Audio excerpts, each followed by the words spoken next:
నమస్తే అన్న, ఏ ఊరన్నా? మాది కల్వకుర్తి కాన్సెన్సీ. ముఖ్యమంత్రి రేవంత్ రెడ్డి వారి ఊరు పక్కకు మాది. ఓకే, తలకొండపల్లి మండలం గట్టిపల్లపల్లి గ్రామం సార్ మాది. ఓకే. ఎలా ఉంది పరిస్థితి? కాంగ్రెస్ పరిపాలన సంవత్సరం నుంచి చూస్తున్నావు కదా, ఏమనిపిస్తుంది? సార్ ఎక్కడ పనులు అక్కడనే పెట్టారు సార్. ఏం పనులు అయితే జరగట్లేదు. రైతు బంధు అని చెప్పి ఇట్లా రైతు బంధు ఇట్లా ఏగొట్టినట్టే ఉంది పరిస్థితి. ఇంకోటి 6 పథకాలను పెట్టి ఇట్లా 6 పథకాలు ఇట్లా ఎక్కడ పోయినాయి అనేది ఇట్లా అర్థమవుతలేదు. ఇంకా ఘోరమైన పరిస్థితి ఉంది సార్. రైతుల పరిస్థితి ఎట్లా ఉంది అసలు? రైతుల పరిస్థితి ఇంకా చెప్పుకోనికనే లేదు సార్. దాన్ని బట్టి ఆడ ఈడ బాకీలు చేసి ఇంకా బాకీల పాలవుతున్నారు తప్ప దానివల్ల ఉపయోగం అయితే చాలా హామీలు ఇచ్చారు, రుణమాఫీ చేస్తాం, అది చేస్తాం, ఇది చేస్తాం అన్నారు. ఏం చేస్తున్నారు సార్? మరి వాళ్ళ కోసం, వాళ్ళ సౌలభ్యాల కోసం చేసుకుంటున్నారు సార్. పోనీ అసలు ఎవరికైనా అవుతున్నాయా రుణమాఫీలు కానీ రైతు బంధులు కానీ ఏమైనా వస్తున్నాయా? కొన్ని అయినా అని చెప్పేసి లిస్ట్ అయితే పెట్టారు సార్. మరి అదైతే ఇంతవరకు నిజం అబద్ధం అనేది మనకైతే తెలియదు సార్. రాష్ట్రంలో ఎటు చూసిన అరెస్టుల పర్వమే నడుస్తుంది. ఒకవైపు అల్లు అర్జున్ అరెస్టు, ఒకవైపు రైతుల అరెస్టు, మరోసారి మళ్ళీ కేటీఆర్ గారు అరెస్ట్ అంటున్నారు. అసలు ఈ అరెస్టులన్నీ చూస్తుంటే ఏమనిపిస్తుంది రాష్ట్రంలో? ఇంకా ఏంది మన అప్పట్లో ఏంది ఇది దానికి ప్రశ్నించే వాళ్ళు లేక ఏమో అన్నట్టు ఉంది సార్. ఇంకోటి ఏంటంటే ఇది ఒక రెడ్డి పాలన లాగా కనిపిస్తుంది సార్. ఇది పాలన అనేది ఏదైతే మర్చిపోయిన దొరల పాలన పెత్తందారి వ్యవస్థ మళ్ళీ వచ్చింది అన్నట్టుగా కనిపిస్తుంది సార్. ఇక్కడ ప్రశ్నిస్తే ఎలా ఉంది పరిస్థితి? ఎంతసేపు ఉన్న అరెస్టులు అంటున్నారు సార్. మాది తలకొండపల్లి మండల్ సార్, గట్టిపల్లపల్లి మేజర్ గ్రామ పంచాయతీ. 206 రోజులు అవుతుంది సార్. ఈ రోజుకు మమ్మల్ని పట్టించుకునే నాదుడే లేదు సార్. ఏంది మీ సమస్య ఏంది సార్? మాది మండల కేంద్రం కావాలని చెప్పి గతంలో కూర్చున్నాము. కేటీఆర్ గారు బహిరంగ సభలో చెప్పిండు సార్. మాది ఇట్లా మళ్ళీ ప్రభుత్వం వస్తే ఖచ్చితంగా మీరు మండల కేంద్రం చేస్తాము, మేజర్ గ్రామ పంచాయతీ అన్ని రకాలుగా అన్ని. ఎంతమంది ఉంటారు ఓటింగ్ పెద్ద గ్రామ పంచాయతీ అంటే? 3000 చిల్లర ఉన్నారు సార్. 3000 చిల్లర పైన ఉంటారు. ఓకే, దీక్షలు గిట్లా చేస్తున్నాం సార్. ఈ రోజుకు 206 రోజులు అవుతుంది. ఎవరు పట్టించుకోవట్లేదు సార్. అంటే ప్రభుత్వానికి మరి ఎట్లా తీసుకెళ్తున్నాం? మీ విధానాలని, మీ ప్రపోజల్ని ఎలా ముందు పెడదాం అనుకుంటున్నాం? మంత్రులకు లెటర్లు ఇచ్చినాం సార్. మా ఎమ్మెల్యే గారికి లెటర్ ఇచ్చినాము. మీ గ్రామంలో మీరంతా కొంతమంది అడుగుతున్నారు, అందరు సపోర్ట్ ఉందా? అందరం సార్ ఐక్యతగా జేఏసీ ఏర్పాటు చేసుకొని చుట్టుపక్కల గ్రామ పంచాయతీలు 12 గ్రామ పంచాయతీలతోటి తీర్మానాలు ప్లస్. ఎందుకు కావాలనుకుంటున్నారు మండల కేంద్రం? ఎందుకు కావాలనుకుంటున్నారు సార్? అభివృద్ధి కోసం సార్. Right, okay. అభివృద్ధి కోసం మండల కేంద్రం పెడితే ఇంకా నిధులు వస్తాయి. రోడ్లు ఇట్లా లేవు సార్ మా మండల్లో. ఈ సంవత్సరంలో ఏం పడలేదు, రోడ్లు ఏం పడలేదా? ఏం లేవు సార్ ఇప్పటికైతే. ఎంతసేపు ఉన్న పొజిటింగ్లు వస్తున్నాయి పోతున్నాయి సార్. మరి ఆ పొజిటింగ్లు ఎక్కడ పోతున్నాయో, మరి అధికారులు ఎక్కడ పోతున్నారు, లేకపోతే ప్రజాప్రతినిధులు ఇట్లా ఎక్కడ పోతున్నారు అనేది ఇట్లా అర్థమైతలేదు సార్. కేటీఆర్ గారిని అరెస్ట్ చేస్తా ఉంటున్నారు కదా, మరి ఈ ప్రభుత్వం ఏంది పరిస్థితి? ఏమంటున్నారు? ఇంకా సార్ ఇప్పుడు రేవంత్ రెడ్డి గారు అరెస్ట్ చేశారు, ఏమైంది? ముఖ్యమంత్రి అయ్యిండు. కేటీఆర్ ఇట్లా రేపు పొద్దుగాల భవిష్యత్తులో ముఖ్యమంత్రి అవుతాడేమో సార్. మరి అరెస్ట్ చేసిన వాళ్ళంతా లీడర్లు అవుతున్నారు. ఎంతసేపు ఉన్నా ఇది ఒక పెత్తందారి వ్యవస్థ లాగా అనిపిస్తుంది సార్. గతంలో ఏ విధంగా అవుతుందో ఇప్పుడు ఇట్లా గదే విధంగా తయారవుతుంది సార్. ఓకే, ఓకే అన్న. నమస్తే అన్న. రేవంత్ రెడ్డి గారి పరిపాలన నీకు ఎలా అనిపిస్తుంది? ఏంటి నీ పరిస్థితి అయినా? మీ ఊళ్ళో నావ మీద నత్తలాగా నడుస్తున్నారు సార్. ఇది మేము గట్టిపల్లపల్లి గ్రామం గురించి దాదాపు 226 రోజుల నుండి దీక్ష చేస్తూ ఉన్నాం. అయితే మమ్మల్ని పట్టించుకునే నాతులు లేడు. లోకల్ ఎమ్మెల్యే కూడా చూడనట్టు వదిలేస్తున్నాడు. మేము మా అభివృద్ధి కోసం, మా గ్రామ అభివృద్ధి కోసం మేము రోజు దీక్షలు చేస్తున్నాము. మా గ్రామంలో రోడ్లు లేవు కాబట్టి ఇట్లా ఈ మండలం గురించి పోరాటం చేస్తే ఈ రోడ్డు డెవలప్మెంట్ అయ్యి ప్రజలకు అన్ని సౌకర్యవంతంగా ఉంటాయని చెప్పి మేము ఎప్పటికీ 226 రోజుల నుండి దీక్ష చేస్తూ ఉన్నాం సార్. మేము సీఎం గారికి 2 రోజుల నుండి కలవడానికి ప్రయత్నం చేసినాం, కలవలేకపోయినాం. మళ్ళీ సెక్రటరియట్లో మంత్రులకు ఇచ్చినాము, అందరికి ఇచ్చాము సార్. మేము మా గ్రామాన్ని, మా గట్టిపల్లపల్లి గ్రామాన్ని మండల కేంద్రంగా చేస్తే ఆ సీఎం గారికి ధన్యవాదాలు చెప్పుకుంటాం సార్. అయితే ఇప్పుడైతే ప్రస్తుతానికైతే పరిపాలన అంత బాగా అయితే ఏం లేదు. ప్రజలతో వ్యతిరేకత చాలా వచ్చేసింది. కాబట్టి సారు చూసుకొని ఎవరైనా ప్రజల మీద దృష్టి పెట్టాలి సార్. నాయకులదేముంది, ఇవాళ వస్తారు రేపు పోతారు. ప్రజల మీద, ప్రజల ఆకాంక్షల మేరకు ప్రజల కోరికలు నెరవేరిస్తే, వాళ్ళ డిమాండ్లను నెరవేరిస్తే ప్రజలు వారికే పట్టం కడతారు. ఎవరైతే ప్రజలని తక్కువ అంచనేసి తక్కువ చూడడం మొదలుతో వాళ్ళకి తగిన బుద్ధి మాత్రం కంపల్సరీ చెప్తారు సార్. Okay, thanks. రాష్ట్రంలో ఎటు చూసిన అరెస్టుల పరమే నడుస్తుంది. గతంలో రైతుల అరెస్టు, తర్వాత అల్లు అర్జున్ అరెస్టు, ఇప్పుడు చూడబోతే కేటీఆర్ గారిని అరెస్టు, అలాగే విచారణ పిలిపించడం, ఈ సంఘటనలన్నీ చూస్తుంటే మీకు ఎలా అనిపిస్తుంది?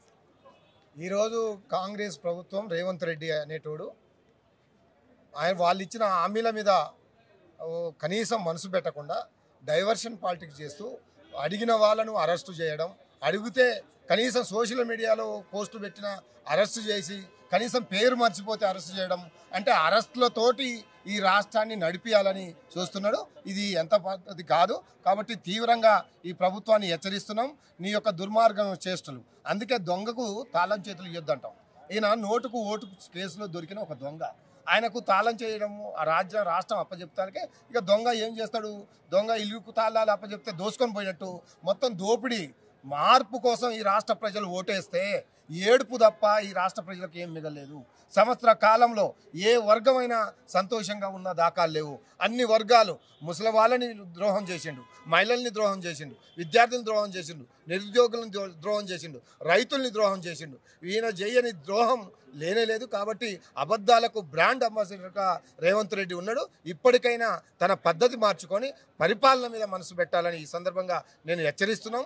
లేకపోతే నువ్వు అరెస్ట్ చేస్తాం, మా కేటీఆర్ గారిని అరెస్ట్ చేస్తే మా కార్యకర్తలు మనోభావాలు దెబ్బతిని పార్టీ చిన్నగా చేయించే ఒక దుర్మార్గమైన కుట్ర జరుగుతుంది. దీన్ని తీవ్రంగా ఖండిస్తున్నాం. ఇప్పటికైనా నీ యొక్క చేష్టలు మాని నువ్వు పరిపాలన మీద మనసు పెట్టాలని, నువ్వు ఇచ్చిన హామీలు ఒక్కొక్కటి నెరవేర్చాలని ఈ సందర్భంగా తెలియజేస్తున్నాం. లేకపోతే అయిపోయింది నీ సంవత్సరంలోనే నీ కథ ఏందో ప్రజలందరికీ తెలిసిపోయింది. ఇంకొక 3 సంవత్సరాలు మమ్మల్ని ఇబ్బంది పెడతాం, కానీ వచ్చేవి 40 సంవత్సరాలు మీ తాట తీస్తామని ఈ సందర్భంగా తెలియజేస్తాం. ఒక్కటి రాసుకుంటున్నాం.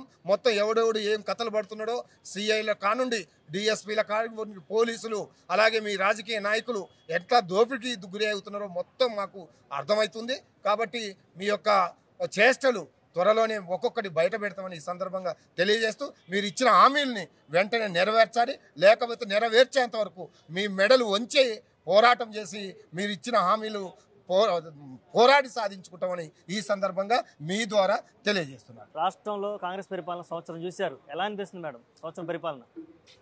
రాష్ట్ర పాలన ఎలా ఉందంటే ఇది రౌడీ రాజ్యం, రాక్షస రాజ్యం లాగా అనిపిస్తుంది. ఎంతసేపు ఒక న్యాయము ధర్మము అనేది ఏమి కనిపించట్లేదు. ప్రతి మాట అబద్ధం, ప్రతి పని చేతగాని పని. ఒక పని తప్పించుకోవడానికి ఇంకో తప్పు చేస్తూ వెళ్తున్నాడు రేవంత్ రెడ్డి. ఇది ఎంతవరకు వెళ్తుందో మరి.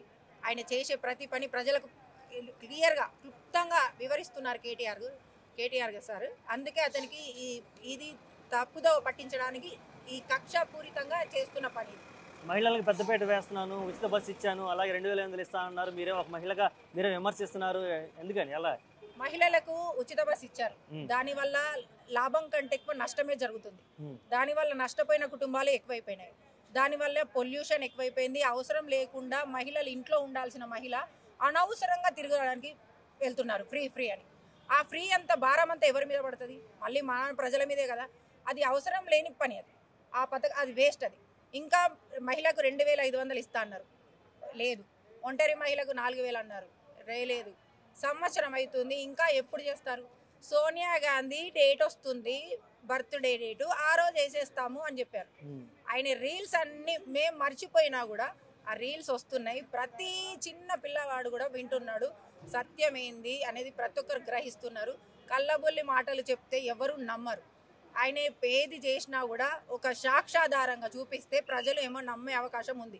ఇంకా అది వదిలిపెట్టి ఎంతసేపు వీళ్ళని ఎలా అరెస్ట్ చేద్దామా, ఎలా వీళ్ళ మీద బురద జల్లుదామా అనే ప్రయత్నంలోనే ఉన్నాడే తప్ప రాష్ట్రానికి ఇచ్చిన అభివృద్ధి పథకాలు ఏంటి, హామీలు ఏంటి?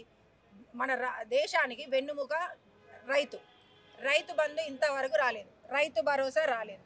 నువ్వు అన్నదాతకే న్యాయం చేయలేకపోతున్నావు. నువ్వు రాష్ట్రాన్ని ఏం పాలిస్తావయ్యా? నువ్వు నీ పాలననే సరిగా లేదు. నువ్వు ఎదుటి వాళ్ళని చూపించే హక్కు ఎక్కడుంది నీకు? ఇది ఎంతవరకు కరెక్ట్? అంటే నీకు అడిగే వాళ్ళు లేరా?